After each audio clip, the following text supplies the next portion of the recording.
Hey guys, welcome to another episode by Viper Strikes 38, and I'm here for your WWE Elimination Chamber 2013 review. So, I thought this pay-per-view was pretty good. It wasn't the best pay-per-view I've ever seen, but all in all, pretty good, I thought. So, to start off the pay-per-view, we had the World Heavyweight Championship match between Alberto Del Rio and Big Show. And I thought this was a pretty good match to start off the pay-per-view. It was a little sluggish. I mean, it was a little slow, but it was pretty good with Alberto Del Rio. Alberto Del Rio retains the championship by tap-out, which was pretty impressive, I must say. I mean, he tapped out the Big Show, so pretty impressive. So I gave that match a 2.8 out of 5-star rating. And I have to warn you that you're going to see out of a lot of .8s. I have to warn you that you're going to see a lot of that. But anyway, though, my review for that match, 2.8 out of 5 stars. And I'm starting to also think that Dolph Ziggler will not cash in his Money in the Bank contract for the World Heavyweight Championship until WrestleMania 29. Because, I mean, he didn't cash in his Money in the Bank briefcase at this pay-per-view, so it's probably not going to be till WrestleMania. But that's just my opinion. And next we had the U.S. title match between Antonio Cesaro versus The Miz.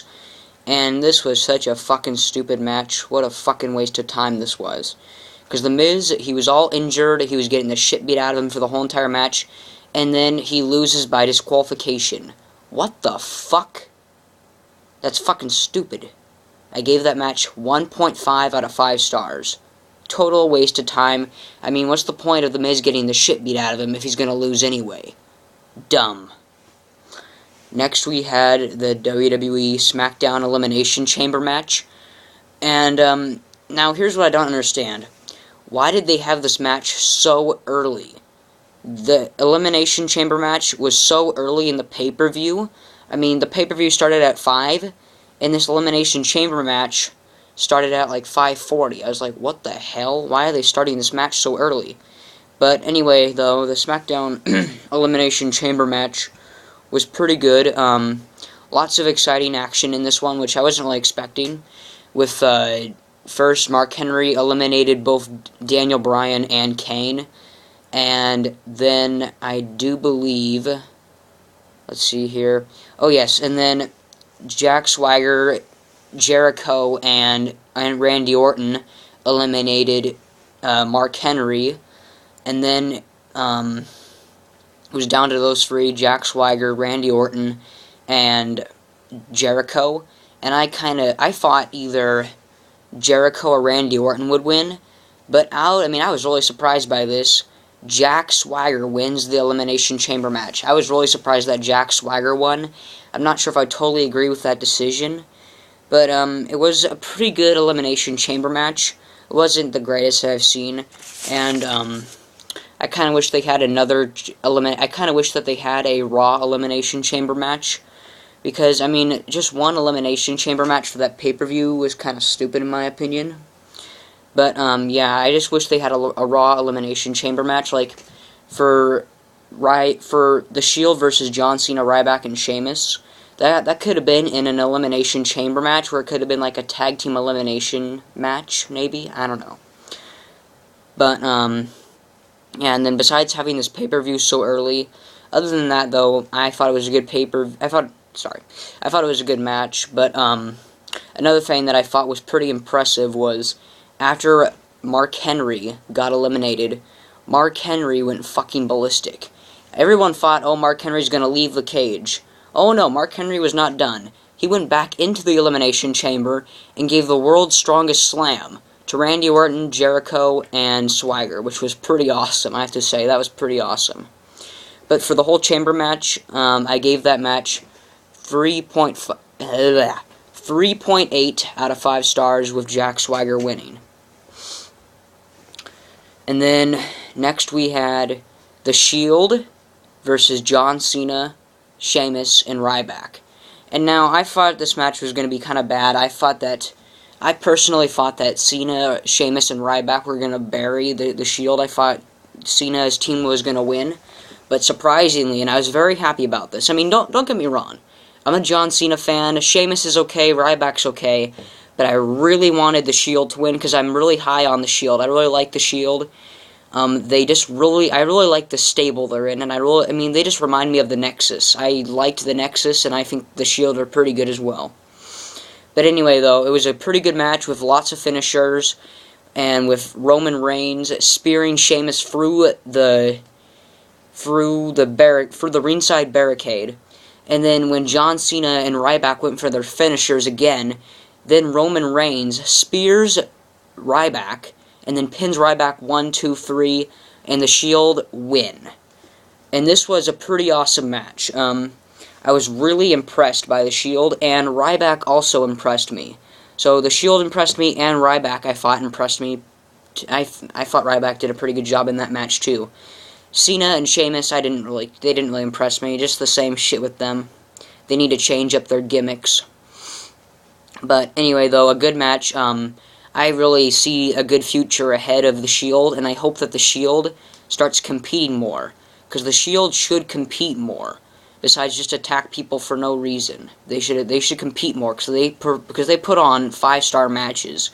But this one, though, wasn't really a 5-star match, but I still thought it was pretty good. I almost gave it a 4-star rating, but in the end, I gave it 3.9 out of 5 stars. And then next, on the pay-per-view, we had Dolph Ziggler versus Kofi Kingston.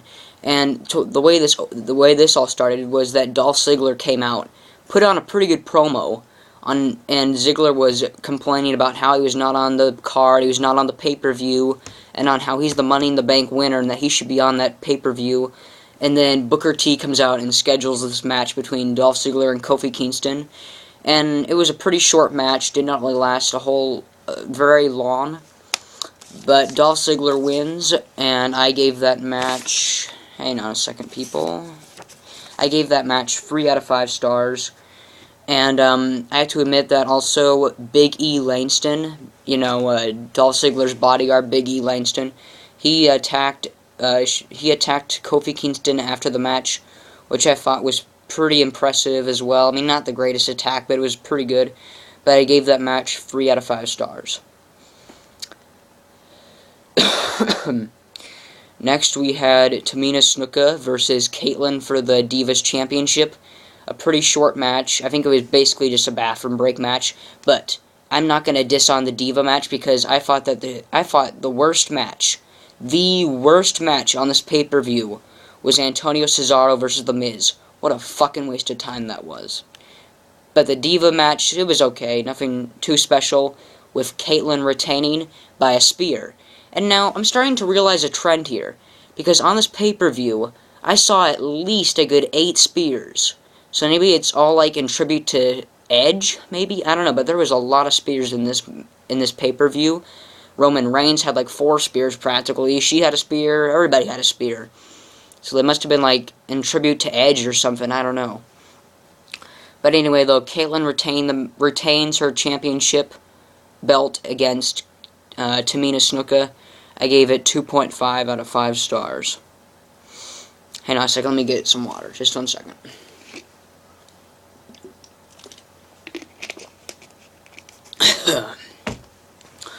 And then next, for the main event of the evening, the WWE Championship match between The Rock and CM Punk. Now, this was a great match, a little slow at first, but it was pretty good. Lots of action, and it was pretty funny because CM Punk stole The Rock's rock bottom finisher and rock bottomed The Rock on the Spanish announce table, and the table did not even collapse, which I thought was pretty funny. And there was just a lot of action in this match. The Rock gave CM Punk a rock bottom, and then somehow the referees got knocked out, and then CM Punk hit the GTS. A lot of people thought that CM Punk should have won by then, but the ref was not there. So CM Punk could not pin The Rock because the referee was knocked out. And then when The Rock hit the People's Elbow, I think it was the People's Elbow or the Rock Bottom, then the referee came back too, or one of the referees came back too. Like 2 referees got knocked out, but then one of them came back, counted 1, 2, 3, match over. But A good match, lots of finishers, lots of wrestling moves, really great match, and I gave that match a solid 4.5 out of 5 stars.